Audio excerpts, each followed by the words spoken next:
ನಮಸ್ಕಾರ ವೀಕ್ಷಕರೇ, ನಿತ್ಯ ವಿಶೇಷ ಚಾನಲ್ಗೆ ಸ್ವಾಗತ. ಅದು ಪೂರ್ವಕಾಲ, ದೇಶ ಸತ್ಯಲೋಕ. ಅಲ್ಲಿ ಋಷಿಶ್ರೇಷ್ಠರೆಲ್ಲರೂ ಸೇರಿದ್ದರು. ಪುರಾಣಿಕ ಶಿಖಾಮಣಿ ಸೂತ ಮಹರ್ಷಿಯವರ ಪ್ರವಚನವೂ ಇತ್ತು. ಆ ಋಷಿಶ್ರೇಷ್ಠರೆಲ್ಲರೂ ಸೂತ ಮಹರ್ಷಿಗಳ ಬಳಿ ಪ್ರವಚನದ ವಿಚಾರವನ್ನ ಮಾತನಾಡುತ್ತಾ, ಪುರಾಣ ಪುರುಷೋತ್ತಮರಾದಂತಹ ತಾವು ತ್ರಿಕಾಲಜ್ಞಾನಿಗಳು, ನೀವು ನಮಗೆ ಅನುಗ್ರಹ ಮಾಡುವುದಾದರೆ ಲೋಕದಲ್ಲಿ ಸರ್ವ ಸೌಭಾಗ್ಯಗಳನ್ನು ಕೊಡುವ ಉತ್ತಮವಾದ ಋತಾಚರಣೆಯನ್ನ ಹೇಳಿ ಎಂದು ಅವರನ್ನ ಕೇಳಿದ್ರು. ಋಷಿಶ್ರೇಷ್ಠರ ಮಾತನ್ನ ಮನ್ನಿಸಿದ ಸೂತ ಮಹರ್ಷಿಗಳು ತಮ್ಮ ಪ್ರವಚನದಲ್ಲಿ ಕಥೆಯೊಂದನ್ನ ಹೇಳಲು ಅಣಿಯಾದ್ರು. ಋಷಿಶ್ರೇಷ್ಠರೇ, ಈ ಲೋಕದಲ್ಲಿ ಭಕ್ತಿಯಿಂದ ಪೂಜಿಸುವವರು ಸಕಲ ಇಷ್ಟಾರ್ಥಗಳು ಈಡೇರುವಂತಹ ಅತ್ಯುತ್ತಮವಾದ ಋತಾಚರಣೆಯನ್ನ ಒಂದು ಇದೆ.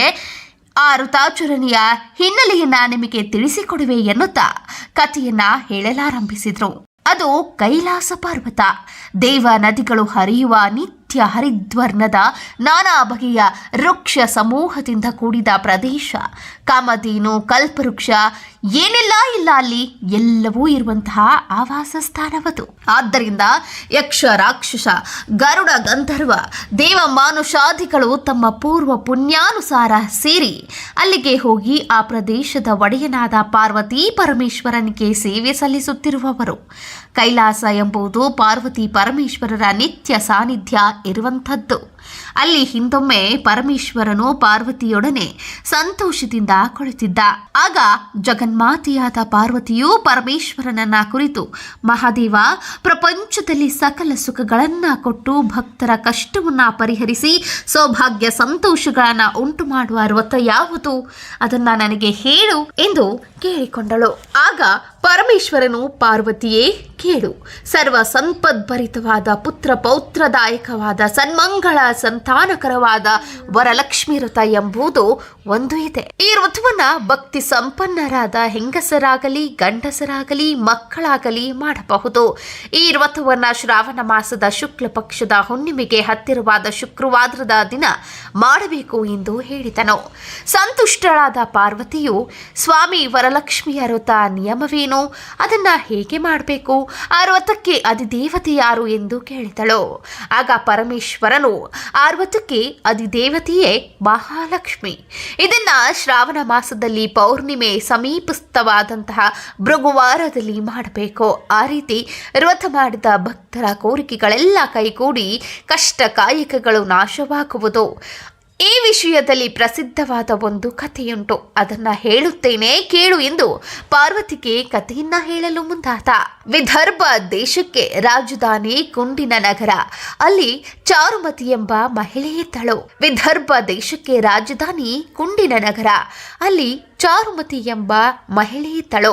ಆಕೆ ದರಿದ್ರಳಾದಳು, ಸದಾಚಾರ ಸಂಪನ್ನಳು, ಪತಿ ಶುಶ್ರೂಷೆಯೇ ಮುಖ್ಯ ಎಂದು ತಿಳಿದು ಸದಾ ಸಂತೋಷ ಚಿತ್ತಳಾಗಿ ಪತಿಯ ಮನಸ್ಸನ್ನ ನೋಯಿಸದೆ ಸದ್ವರ್ತನೆಯಿಂದ ತೋರುತ್ತಿದ್ದಳು. ಇವಳ ಸದಾಚಾರ ಸಂಪನ್ನತೆಗೆ ಮೆಚ್ಚಿದ ಮಹಾಲಕ್ಷ್ಮಿಯು ಒಂದು ದಿನ ಚಾರುಮತಿಯು ಮಲಗಿ ನಿದ್ರಿಸುತ್ತಿರುವಾಗ ಸ್ವಪ್ನದಲ್ಲಿ ಪ್ರತ್ಯಕ್ಷಳಾಗಿ ಹೇಳಿದಳು, ಪತಿವ್ರತಿಯಾದ ಚಾರುಮತಿ, ನಿನ್ನ ಗುಣಶೀಲಗಳಿಗೆ ಮೆಚ್ಚಿ ನಿನ್ನ ಪೂರ್ವ ಪುಣ್ಯಾನುಸಾರವಾಗಿ ನಿನಗೆ ಅನುಗ್ರಹ ಮಾಡಲು ಬಂದಿರುವ ಮಹಾಲಕ್ಷ್ಮಿ ನಾನು. ಈಗ ನಾನು ಹೇಳುವ ವಿಷಯವನ್ನ ಗಮನವಿಟ್ಟು ಕೇಳು, ಆಚರಿಸು. ಅದರಿಂದ ನಿನ್ನ ದಾರಿದ್ರ್ಯವೂ ನಾಶವಾಗಿ ಅಷ್ಟೈಶ್ವರ್ಯವೂ ಪ್ರಾಪ್ತಿಯಾಗುತ್ತದೆ.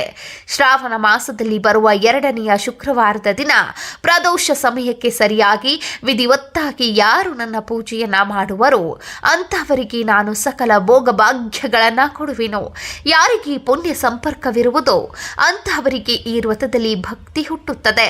ಭೂಲೋಕದಲ್ಲಿ ಯಾರು ನನ್ನನ್ನ ಭಕ್ತಿಯಿಂದ ಪೂಜಿಸುತ್ತಾರೋ ಅವರೇ ಧನ್ಯರು, ಅವರೇ ಶೂರರು, ಅವರೇ ಪುಣ್ಯಶಾಲಿಗಳು, ಅವರೇ ಮಹಾತ್ಮರು, ಸಾಹಸಿಗಳು, ಅವರೇ ಪಂಡಿತರು, ಅಂತಹವರೇ ಸ್ತೋತ್ರಾರ್ಹರು. ಬಹಳವಾಗಿ ಹೇಳುವುದೇನು, ಅವರೇ ಸರ್ವೋತ್ತಮವರು. ಯಾರು ನನ್ನ ಕಟಾಕ್ಷಕ್ಕೆ ಬಾಹಿರರಾಗಿರುವರೋ ಅವರ ಬಾಳು ಅಜಗಳಸ್ತನದಂತೆ ವ್ಯರ್ಥವೇ ಸರಿ. ಆದ ಕಾರಣ ನೀನು ಈ ವ್ರತವನ್ನ ಮಾಡಿ ಧನ್ಯಳಾಗು ಎಂದು ಉಪದೇಶಿಸಿ ಮಾಯವಾದಳು. ಈ ಘಟನೆಯ ಬಳಿಕ ನಿದ್ದೆಯಿಂದ ಎದ್ದಂತಹ ಚಾರುಮತಿಯು ನಡೆದ ಘಟನೆಯನ್ನ ತನ್ನವರಿಗೆ ಹೇಳಿದಳು. ಕೆಲ ದಿನಗಳ ಬಳಿಕ ಶ್ರಾವಣ ಮಾಸದ 2ನೆಯ ಶುಕ್ರವಾರ ಬಂತು. ಬಂದಿತು. ಆ ದಿನ ಬಹುಜನ ಭಕ್ತರು ವರಮಹಾಲಕ್ಷ್ಮಿಯನ್ನ ಪೂಜಿಸಿ ಸಂತೋಷದಿಂದ ಕೋರಿಕೆಗಳನ್ನು ಕೈಗೂಡಿಸಿಕೊಂಡು ಸುಖದಿಂದ ಬಾಳುತ್ತಿದ್ದರು.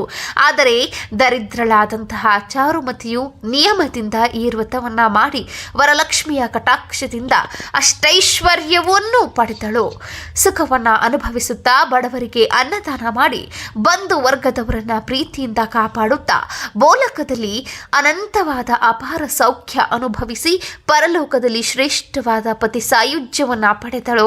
ಆದ ಕಾರಣ ಈ ಲೋಕದಲ್ಲಿ ಯಾರು ಭಕ್ತಿ ಭಾವದಿಂದ ಈ ವ್ರತವನ್ನ ಆಚರಿಸುವರೋ ಅಂತಹವರು ಅಖಂಡವಾದ ಐಶ್ವರ್ಯ ಪಡೆದು ವರಲಕ್ಷ್ಮಿಯ ಪ್ರಸಾದದಿಂದ ಭೋಗ ಭಾಗ್ಯಗಳನ್ನು ಅನುಭವಿಸುವರು ಎಂದು ಹೇಳಿ ಪರಮೇಶ್ವರನು ಕತೆ ಮುಗಿಸಿದನು.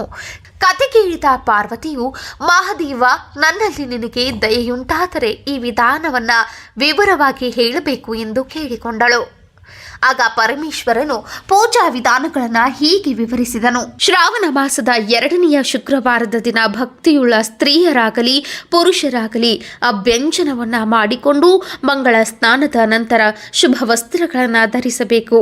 ಮನೆಯಲ್ಲಿ ರಂಗೋಲಿಯಿಂದ ಅಲಂಕೃತವಾದ ಶುದ್ಧ ಪ್ರದೇಶದಲ್ಲಿ ಮನೋಹರವಾದ ಮಂಟಪವನ್ನು ನಿರ್ಮಿಸಬೇಕು.